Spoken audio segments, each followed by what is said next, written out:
خبر واحد کی تین تقسیم ہوئی اور ہم نے تمام کو تفصیل سے آپ کو بتلا دیا۔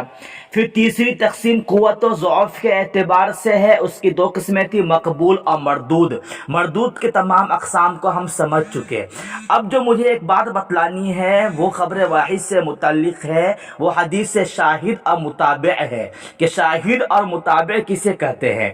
تو یاد رکھیے کہ اگر کسی درجے میں خبر واحد سمجھے جانے والی حدیث کے ہم معنی یا ہم لفظ حدیث موجود ہو تو اس دوسری حدیث کو شاہد کہتے ہیں، اور اگر ایسی خبر واحد کی سند ایک راوی کے بجائے دو یا دو سے زائد راوی نقل کرے تو پہلی حدیث متابع زبر کے ساتھ اور دوسری حدیث اس کی متابع کہلائے گی۔